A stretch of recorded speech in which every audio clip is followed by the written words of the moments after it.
what a game, man. It was that game was exactly what you wanted from this group, man. It was tough. They were competitive.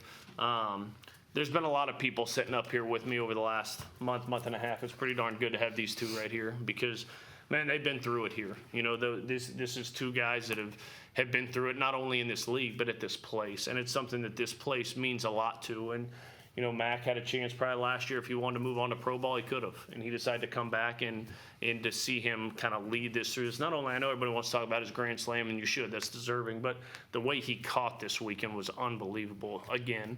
And this guy to my right, obviously, just elite stuff. You know, Lavalette gets him in that first one. But what makes AD is not stuff. It's not that. It's the mentality. It's the toughness. It's the ability to respond. And he goes out there and he could have imploded because we tried to do everything wrong in the next inning. And he just kept making pitches. I mean, dude threw 70-plus pitches, I think, today. And we haven't asked him to do that in a lot. But I think that shows you his competitiveness, his toughness, and just an outstanding game all around. I think, you know, there's plenty of things I thought we could have done cleaner. But all I wanted to see from these guys, that's all we talked about in the meeting afterwards yesterday, is energy, toughness, and focus. And there was no question they brought that today. Whether we won or lost that game, there was no question. I mean, shoot, we have first and third, nobody out there in the ninth, and big man steps up and gets 2 punches and a weak fly ball, and we get to sit here a lot happier, you know. So heck of an effort. Proud of this group, proud of their toughness. Proud of how they responded after a long day yesterday, and just a heck of a team win. Yeah, Mac, you had a stellar performance all weekend long. What were you kind of looking for at the plate? What was kind of going right? And how did it feel to get your first 2 home runs of the season, especially being 2 Grand Slams? No, yeah, it was awesome. I mean, everyone, if someone says that hitting a home run is not fun, they're lying to you. But, I mean, I think the biggest thing is I just went out there and I tried to do anything I could to win. I mean, whether that's hitting a home run, putting down a sac bunt, it doesn't really matter.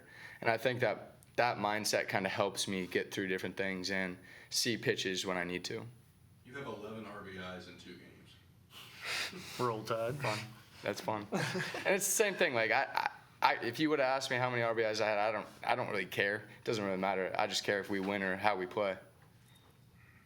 Alton, Coach said way back at the beginning of the year that you've been built up for potential outings like today, where you went in there and you threw a lot of pitches. How did you feel throwing 70 plus? I felt good, honestly. I could have kept going. My arm felt good. I kept going out there, just attacking the strike zone. Just having him behind the plate is another confidence boost because he's going to steal every strike. If I miss by slightly, it might be 50-50 with him. So my arm felt good. Same thing every single day. But just going to keep going out there. I can do it again if I wanted to. Alton, how were you able to pitch around those errors and keep the team in the game?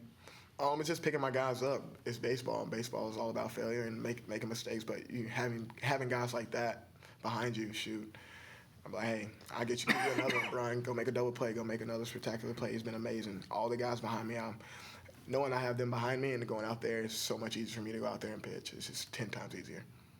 Yeah, Mac, Coach kind of talked to us yesterday after your performance about how you've kind of been developing to try to, you know, get to have more hits in the offense. So what specifically have you kind of been working on here as the season's gone on to kind of get to the place you're at right now? Yeah, I think the biggest thing is just swinging at strikes, taking balls, knowing ball pitches that you can do damage on. And I think that's one of the biggest things I've looked at over the last month or so is just what pitches I swing at, what pitches I don't, and trying to just swing at pitches that I know I can do damage on. Yeah, and Alton, Mac, we've talked a lot to some of the new players about kind of how the fans have been, but you two were both here last year to kind of have seen the difference. So what have you kind of seen from the fans this year that might be different from the last year, and how does that kind of impact y'all's performance? I would say like this, doing our little stuff in the dugout, the fans get into it. That brings another boost for the people in the box, and then having the bullpen also doing it, and then when he comes up, return of the mag, that's probably the fans' like favorite. So it's all the culture around here. Right Field Rangers, we love it. It's knowing when I'm coming out the pen in the night game and the lights start going, and then they go crazy. It gives me another boost of adrenaline. Like, hey, I'm about to go shut it out for Joe Sewell. So that's how it is. But yeah, I think ever since last year when we started to make that run towards the end of the year, the fans kind of got behind us because they felt how we were, and I think that the fan base has done an incredible job this year. And you can see, like, when they get going, we get going. Like, it kind of goes hand in hand. And baseball is all about momentum, so this fan base is awesome. They help us a lot. Coach, I know sometimes he's in here, he's not here today, but how about Bryce Edlin in a back-and-forth game jumping on a first pitch to give you guys the lead? No doubt. Shoot, Ebbs is a bat's been good. Doing what he's doing, and Matt can tell you, that dude took, 2.5 weeks off in the middle of the season with the hamstring and was taking BP, but it's different when you're not having live at bats. And his first game back, it's like, hey, here you go, welcome back, here's Hagen Smith, and in the number one pitching staff in the country at the time. And Bruce is just, man, like, I know I sound like a broken record saying this, just so incredibly proud of him. What he's doing is not easy. He would be lying to you if he told you he felt awesome, but he understands, what he means to this team. I think he understands how hard he's worked to get to where he's worked, and he deserves every ounce of that. And that's how I want our kids to play. Like Mac just talked about controlling the strike zone. It's so easy in that situation. You get up there in that situation, it's tight, it's a big spot, and he doesn't make it bigger than it is. And, Eblin a little bit in the fall, we talked about was jumpy, was kind of spinny with some things, and that ball gets fouled off because he's trying to do too much with it. It was just a really unselfish at bat, and he got back through the middle of the field and hit a missile on a ball back through the middle that gives us a lead there at the end. So proud of him, but more than proud of him, just really happy for him. Like I said, he's kind of with these guys that he's been through it here. This place means something to him. And I know he's an Indiana kid, but this place means something to Eblin. And Eblin could have not been here this year, but he chose to come back and be a part of this thing. And to see him kind of get that last hit to put us over the edge, just really happy for him. Yeah, Coach, we talked about Tyler Fay, obviously rough outing last night. Came into not the best position, but ended up going 2 innings and really only getting 3 hits and 2 runs. What did you kind of see from him today, especially on a short rest? T-Fay's the man. He doesn't make any situation bigger than it is, and there's no secret. He wasn't good yesterday in a situation that he's usually awesome. And the beauty, and we talk about toughness all the time. Toughness is the response in the midst of adversity. The response to him being bad yesterday was coming and giving us everything he had today. Like, he was in the dugout sitting next to me at the end. He's like, yeah, I think I threw like 27 pitches yesterday, about 20 balls, 7 strikes. And he's not doing that because he doesn't care. He just understands. Like, these guys understand. I understand as a coach, like, they're performers. That's what they are. And so there's opinions when they're good. There's opinions when they're bad. I'm going to pinch hit the wrong guy. I'm going to sub the wrong guy. It's going to happen. But I think when you're in our position, you prepare for the moment, and then you step into the moment and try to be the best you can be. And at times it's great, and at times it's not. But his 2 innings there were huge because we were kind of preparing to go to AD. I told him early in the game, I said, man, I'm not saving you to the end. Like, it might be a situation where you're in the 4th inning, so don't be surprised by it. But T-Fay, when he went out for the second, we were kind of getting AD going because they were kind of had some guys looming, and him being able to get 3 more outs gives him even more of an opportunity to go out there and extend that and us not have to go to another guy on the back end. So I was really proud of his response today. That's who he is, and he's mature. The dude's still a freshman, and I think people forget that. And I forget that sometimes because I think he's going to be automatic every time. But the failure didn't set him back. He sent his stuff today and maybe wasn't as sharp at times, but he just competed his tail off for us against a heck of a lineup. Matt, did you feel like the boys were pitching with a tight zone any this weekend?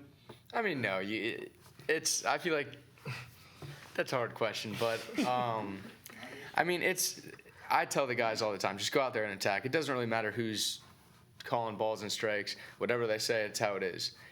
You can't reverse it. So as long as we just keep attacking, I think this pitching staff's going to be unbelievable.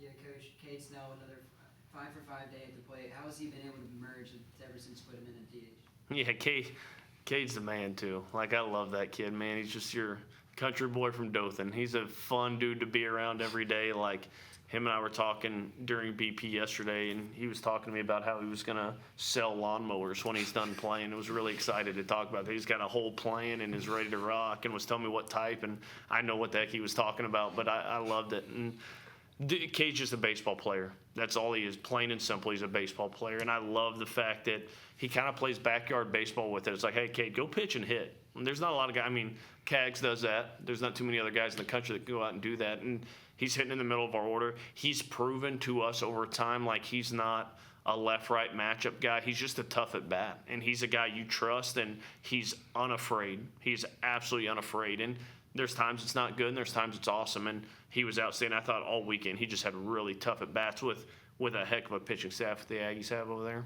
Well, you obviously carry yourself with a lot of energy on the mound. How do you manage that when it's a back-and-forth game like this today?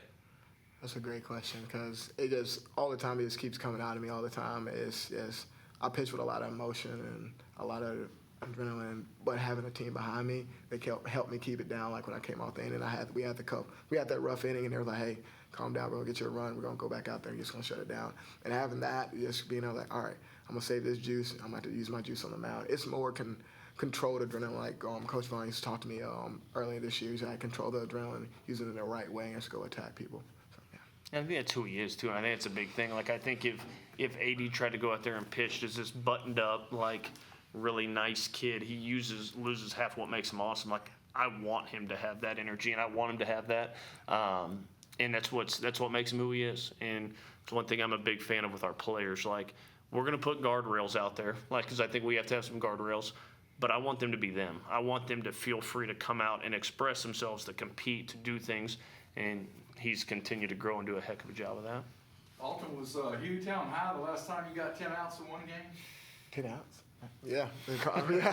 Yeah. Because the last outing that I went 3 was in Missouri last year and only got 9, but this is the first time I got 10 in, I would say, SEC play. And I tell people all the time, that guy over there, that's my brother, man. I love him to death, and knowing that he has my back and I have his back 24/7, it makes it 10 times easier for me to just go out there and compete. It's 10 times. Yeah. Coach, good win to avoid the sweep here. Momentum, you've got one more game in the homestand. And with kind of the midweek struggles, especially with the Sanford team that has already given you all a little bit of struggles, how do you kind of prepare for Tuesday to kind of end this homestand on a high note? Yeah, I talked to our guys about this. One thing that I think is going to be beneficial is playing this Thursday, Friday, Saturday, because we get tomorrow off. I actually thought it was Sunday when we were standing outside and realized it's actually Saturday. So getting the day off allows us to kind of have a good practice on Monday, which will be nice to be able to get these guys kind of in there. I said this, I actually made the comment to my wife here not long ago. I said, we've actually been awesome. We haven't had that game that was just like the letdown. We didn't show up. I didn't think we showed up against South Al as a group. I thought we showed up with focus and preparation and energy on Tuesday against whoever the heck, who we played last year? UAB. Thought we did that. But I thought offensively, we just went up there kind of with no plan, and it looked like it. We were trying to hit everything. It's like we were playing hockey goalie with the catcher. We didn't want to let the ball hit the catcher's glove, and because of that, we just had so many bad outs. And shoot, these guys' approach against the Ags this weekend was outstanding. They had a plan. They stayed in the damage zone. They didn't let an umpire get them out of it. They didn't let stuff get them out of it. They did such a great job of staying in that. And that's what we have to do on Tuesday. That's just got to be who we are. And that's what I told them to. I challenged them afterwards. We're going to have a good day of practice. We're going to get ready, and we're going to try to go get after Sanford on Tuesday. Anything else? All right. Thanks, guys. Roll Tide. Thanks, guys. Thank you.